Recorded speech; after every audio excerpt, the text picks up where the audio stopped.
नागपूर जिल्ह्यातील एनटीपीसी मौदा येथे 14 ते 29 सप्टेंबर दरम्यान झालेल्या हिंदी पखवाडा 2025 चा समारोप समारंभ 30 सप्टेंबर रोजी महाव्यवस्थापक श्री परिमल कुमार मिश्रा यांच्या उपस्थितीत पार पडला।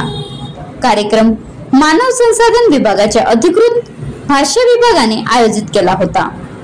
15 दिवसाच्या हिंदी पंधरवड्या दरम्यान श्रुतलेखन, निबंध लेखन, कार्यालयीन शब्दावली, स्वरचित कविता, वाचन, पोस्टर, घोषणा व सुलेखन अशा अनेक विविध स्पर्धा आयोजित करण्यात आल्या।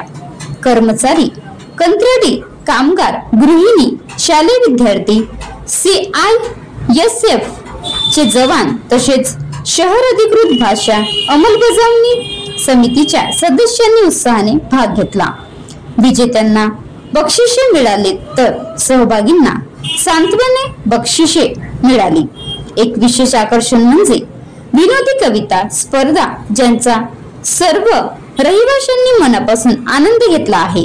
कार्यक्रमात हिंदी भाषेच्या महत्त्वावर चर्चा करण्यात आली। तसेच हिंदी भाषेच्या संवर्धनात योगदान देणाऱ्या कर्मचाऱ्यांना आणि इतर समुदाय सदस्यांना सन्मानित करण्यात आले। या कार्यक्रमाला एनटीपीसी मौद्याचे वरिष्ठ अधिकारी आणि इतर मान्यवर उपस्थित होते। एनटीपीसी कुटुंबातील सदस्य व कर्मचाऱ्यांच्या उत्साही सहभागामुळे हा कार्यक्रम यशस्वीपणे पार पडला। Maharashtra live news reporter Chhabilal Giripunje, राज्य प्रतिनिधी, नागपूर। आता गाडीवर मोबाईल नंबर नाही तर इमर्जन्सी QR कोड वापरा, जे तुम्हाला अडचणीच्या वेळी साथ देईल। बनवा व्हिडिओ, पाठवा व्हिडिओ, आम्ही तुमच्या न्याय हक्कासाठी लढा देऊ। ताज्या बातम्या व घडामोडींसाठी पाहत राहा फक्त महाराष्ट्र लाईव्ह न्यूज।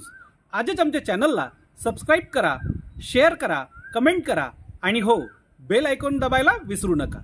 जय महाराष्ट्र।